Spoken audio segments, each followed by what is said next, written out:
Okay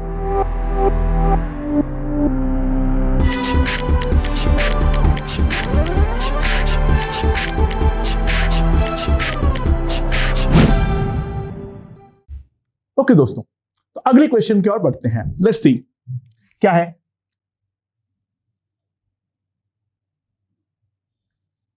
हमारा 3 ball एक smooth surface पे रखा हुआ है, ठीक है।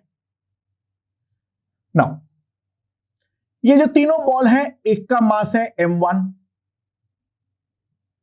दूसरे का मास है m2 और तीसरे का मास है m3।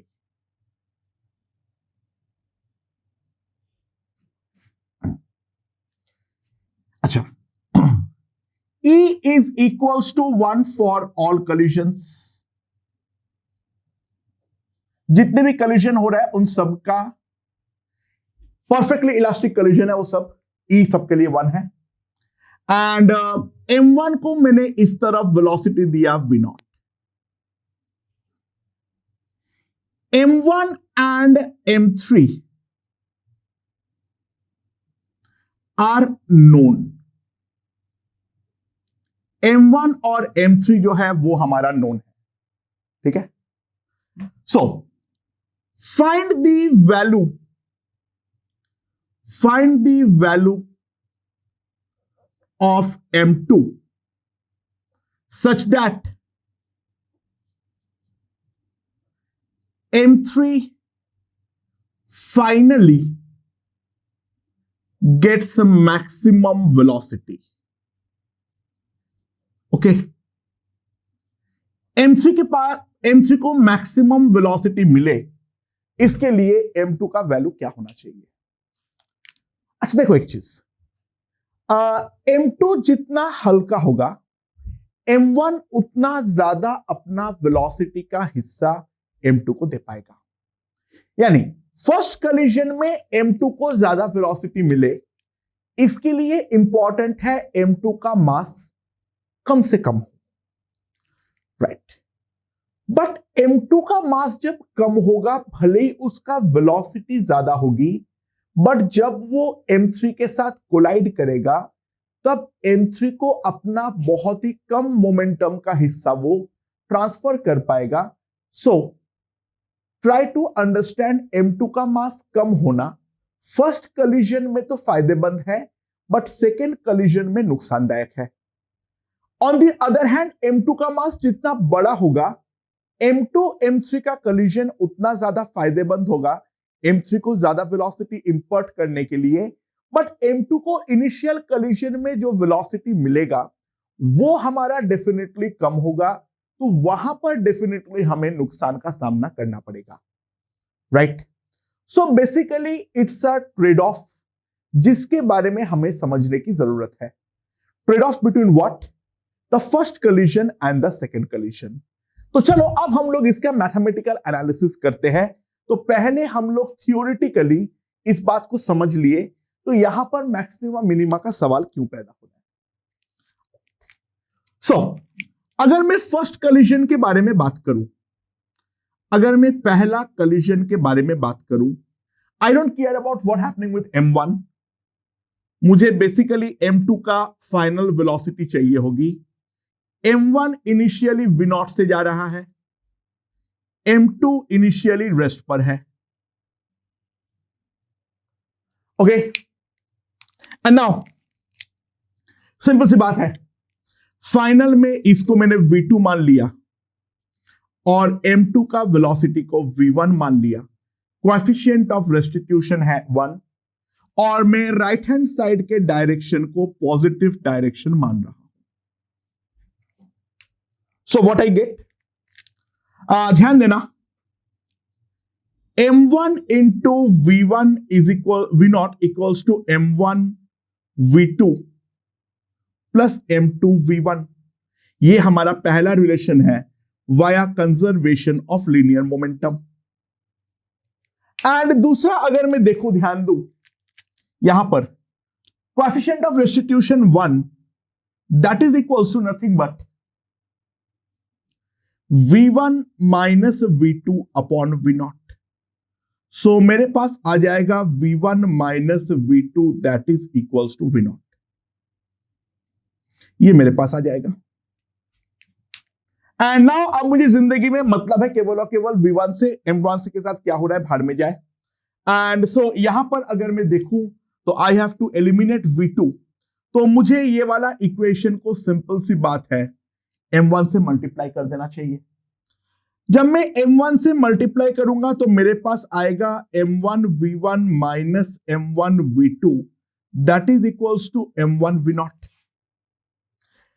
एंड नाउ अब अगर मैं इन दोनों इक्वेशन को ऐड करूं तो M1 V2 gone, so M1 plus M2 that into V1 is equals to 2M1 V0।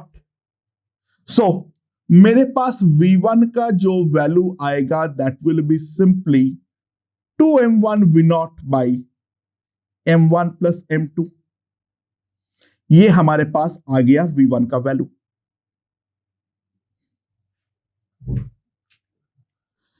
And now, if I see the second collision,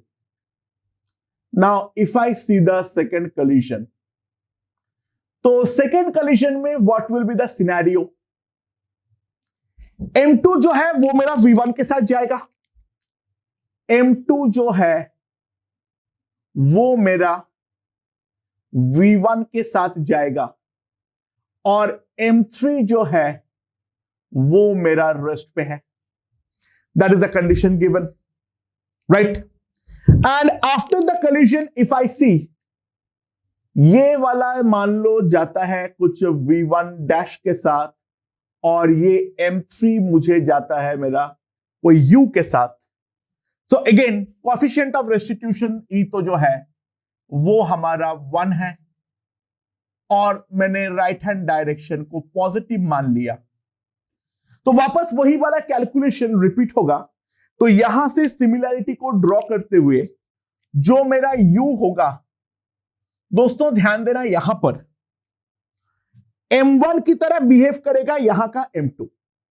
जो टकरा रहा है वो वाला मास पे M1 था, यहां पे जो टकरा रहा है वो मास है M2। तो यहां पर आ जाएगा 2M2, नीचे डिवीजन में आएगा M2 प्लस M3, और यहां पर जो V0 है उस V0 की जगह पर ऑब्वियसली जो आएगा वो मेरा V1 आएगा। तो U जो आएगा that will be equals to 2M2 V1 by M2 plus M3। यहां से सिमिलैरिटी ड्रॉ करते हुए डायरेक्टली यहां पे U को लिख देना, वापस कैलकुलेशन करने का कोई मतलब नहीं बनता है। एंड सो V1 का वैल्यू अगर मैं सब्स्टिट्यूट करता हूं तो इफ आई V1 का वैल्यू सब्स्टिट्यूट करूंगा 2M2 2M1 that will B 4 M1 M2, नीचे आ जाएगा M1 plus M2 into M2 plus M3 into V0। ये मेरे पास आ जाएगा, right. So, to maximize U, हमारा काम जो है वो है बेसिकली U को मैक्सिमाइज करना, राइट। सो इसको मैं मैक्सिमाइज किस तरीके से करूंगा, लेट्स सी, एक काम करो, देखो 4M1 V0 तो मेरा लाइफ में कुछ भी नहीं कर रहा है, और अब नीचे को खोल दो। नीचे को अगर मैं खोलता हूं तो मेरे पास क्या आएगा, एक टर्म आएगा मेरे पास M2 स्क्वायर, दूसरा टर्म आएगा M1 plus M3 into M2, और जो लास्ट टर्म आएगा वो आएगा M1 M3। सो U का जो वैल्यू आ जाएगा मेरे पास वो है 4M1 V0 divided by M1 plus M3, जिस टर्म के साथ तुम कुछ भी नहीं कर सकते हो, प्लस M2, ये वाला ऊपर नीचे M2 से डिवाइड कर रहा हूं, plus M1 M3 by M2, right. Now जो भी मुझे करना है वो ध्यान देना, वो हम केवल और केवल इसी वाले पार्ट के साथ कर सकता हूं। तो ऑब्वियस सी बात है, मुझे U को अगर मैक्सिमाइज करना है तो ये वाला पार्ट को मुझे डेफिनेटली मिनिमाइज करना पड़ेगा, ये वाला पार्ट को मुझे डेफिनेटली मिनिमाइज करना पड़ेगा। तो ये वाला पार्ट को मिनिमाइज करने के लिए मुझे क्या करना पड़ेगा? बहुत सिंपल सी बात है, एक चीज ध्यान देना, M2 plus M1 M3 by M2, क्या लिख दिया, sorry, by M2 whole divided by 2 will be greater than और इक्वल्स टू इन दोनों का मल्टीप्लीकेशन का root, that is M1 M3। So what I can see is M2 plus M1 M3 by 2 by M2 is greater than or equals to 2 M1 M3। यानी इस चीज का minimum value है 2 root over M1 M3। तो U अगर मैं maximum करना चाहता हूं, U अगर मुझे मैक्सिमम करना चाहता हूं, सॉरी यहां पे लिखने में थोड़ी सी मिस्टेक हो गई है, ठीक है। U मैक्स का वैल्यू कितना आएगा वो अगर मैं निकालूं, that is 4 M1 V0 by M1 2 root M1 M3 plus M3, ये मेरा U मैक्स का वैल्यू है, and that will be equals to 4 M1 V0 by root M1 plus root M3 का होल स्क्वायर। ये हमारा U का maximum value है। और AM और GM इक्वल कब होता है? सिंपल सी बात है, जब दोनों क्वांटिटी इक्वल होता है तो ऑकर्स कब? M2 is equals to M1 M3 by M2. That means M2 equals to root over M1 M3. तो M2 का value root over M1 into M3 होना चाहिए, जो कि अल्टीमेटली हमारा मैक्सिमम वेलोसिटी जो है वो हमारा थर्ड बॉल को ट्रांसफर हो जाए, और जो मैक्सिमम वेलोसिटी का वैल्यू है वो हमने निकाल दिए हैं 4 M1 V0 by root over M1 plus root over M3 का होल स्क्वायर, ठीक है। तो पहले हम लोग फिजिकली समझ लिए थे जो ये वाले क्वेश्चन में M2 का वैल्यू के में मैक्सिमम मिनिमा क्यों आ रहा है। M2 का वैल्यू जितना बड़ा होगा सेकेंड कॉलिजन फायदेमंद, बट फर्स्ट कॉलिजन नुकसानदायक। On the other hand M2 का वैल्यू जितना छोटा होगा फर्स्ट कॉलिजन फायदेमंद, बट सेकेंड कॉलिजन नुकसानदायक।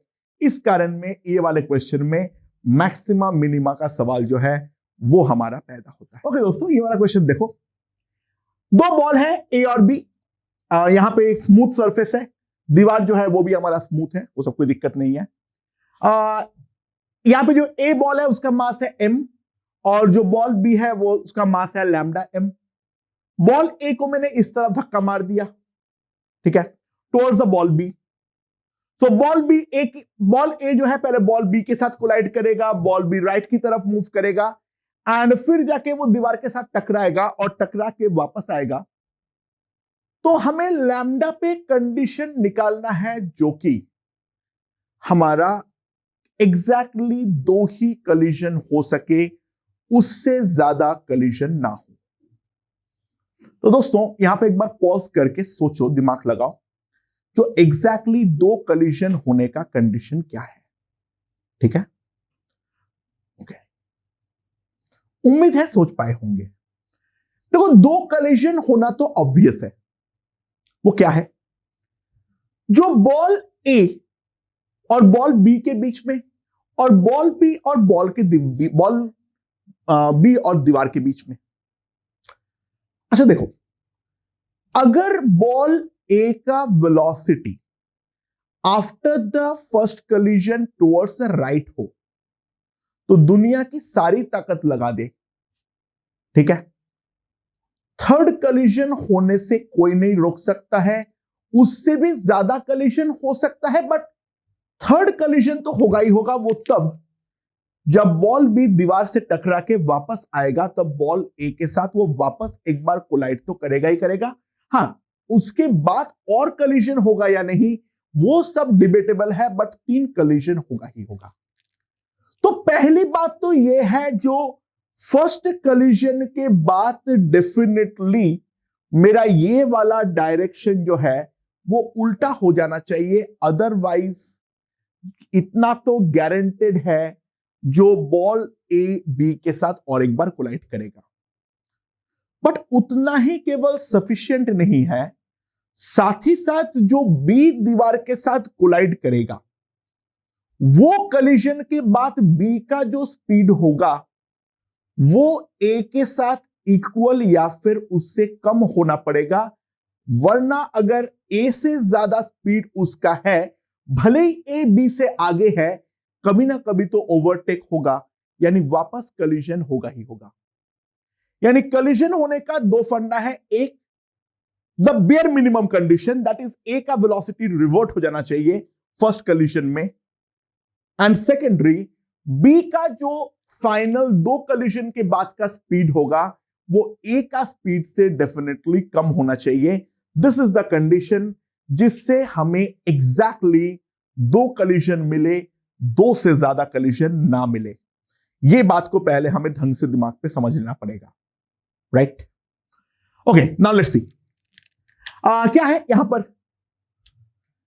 ये फिनॉट से जा रहा है, ये लैम्डा एम है, तो मैं पहले फर्स्ट कॉलिजन को लेकर बातचीत करूंगा। तो फर्स्ट कॉलिजन में क्या होगा, ध्यान देना। ए जो है वो हमारा V0 से जा रहा है, ए जो है वो हमारा V0 से जा रहा है ऑफ मास m, और यहां पर एक लैम्डा m का मास पड़ा हुआ है।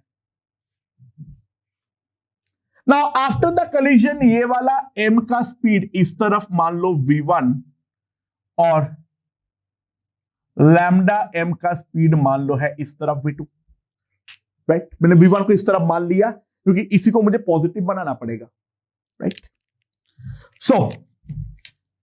इसका जो कोएफिशिएंट ऑफ रेस्टिट्यूशन है E, वो है मेरा 2/3, राइट? मैंने राइट हैंड डायरेक्शन को पॉजिटिव मान ले रहा हूं, मैं राइट हैंड डायरेक्शन को पॉजिटिव मान ले रहा हूं। इनिशियली मोमेंटम कंजर्व करते हुए मेरे पास आएगा m into V0 is equals to lambda m v2 minus m into V1, यानी पहला equation is V0 equals to lambda V2 minus V0,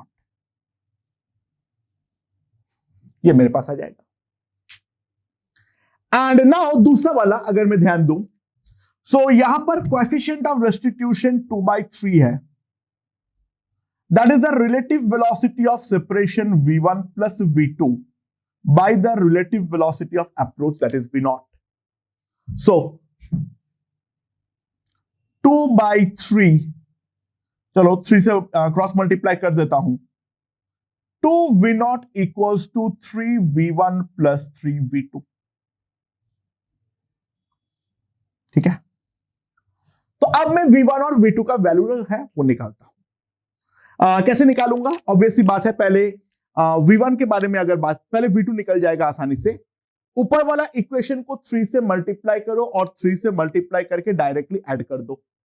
दोस्तों अगर मैं 3 से मल्टीप्लाई करके ऐड कर रहा हूं तो यहां पे मेरे पास क्या आ जाएगा, 3 plus lambda into V2 that is equals to 5V0, 3 plus lambda into V2 that is equals to 5 v naught.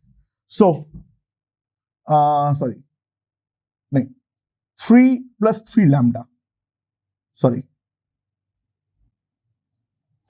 So V2 will come out to be 5 V naught by 3 into lambda plus 1.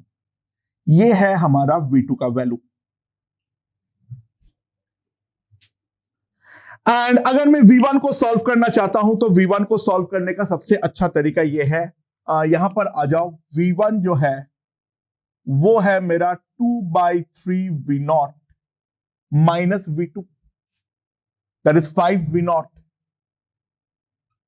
by 3 times lambda plus 1. तो 3 V naught by 3 times lambda plus 1 को अगर मैं common लेता हूं, so that will be 2 lambda plus 2 minus 5. तो मेरे पास V1 का जो वैल्यू आ जाएगा, that is V naught 2 lambda minus 3 by 3 times lambda plus 1. ये मेरे पास V1 का वैल्यू आ जाएगा.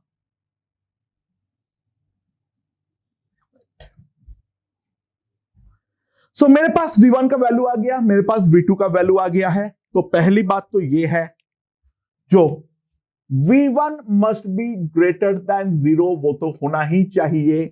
तो V naught into 2 lambda minus 3 divided by 3 into lambda plus 1. Lambda obviously positive है, V naught ऑब्वियसली पॉजिटिव है. तो 2 lambda minus 3 must be greater than 0. So lambda must be greater than 3/2. अच्छा ध्यान देना, ये वाला कंडीशन जो है वो हमारा नेसेसरी कंडीशन है, बट डेफिनेटली सफिशिएंट कंडीशन तो नहीं है. ठीक है, इतना तो होना ही पड़ेगा, अदरवाइज तो गारंटेड है जो 2 कंडीशन नहीं होगा. बट इसके बाद भी 3 कंडीशन डेफिनेटली हो सकता है. अब उसके लिए हम लोग को सेकेंड कंडीशन देखना पड़ेगा. तो जो हमारा सेकेंड कंडीशन है उसके बारे में अगर मैं बातचीत करूं, तो V जो हमारा लैम्डा m है वो हमारा V2 के साथ निकलेगा. तो यहां पर मेरा दीवार है,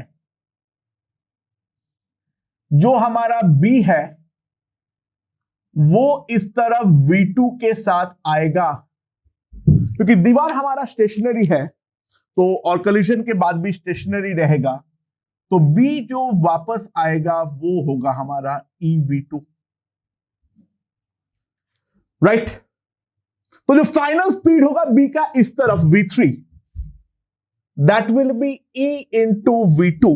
तो यहां पर अगर मैं E इंटू V2 कर दूं, E is 2/3, that is 10 V naught by 9 times lambda plus 1. ये है हमारा V3 का value, right. Now to avoid any further collision, कोई भी फर्दर कलीजन को अगर मुझे अवॉइड करना है, सिंपल सी बात है, जो हमारा V3 का वैल्यू है वो हमारा ये वाला V1 से कम होना चाहिए. यानी मैं सिंपली क्या लिख सकता हूं, जो V3 must be less than और इक्वल्स टू V1. इक्वल भी चलेगा क्योंकि ऑब्वियसली A थोड़ा सा पहले से मोशन इस तरफ चालू करेगा, तो दोनों एक कांस्टेंट सेपरेशन को मेंटेन करते हुए आगे बढ़ेगा. कोई फर्दर कॉलिजन का संभावना तो नहीं है. ठीक है, यहां पे इक्वालिटी साइन रहेगी.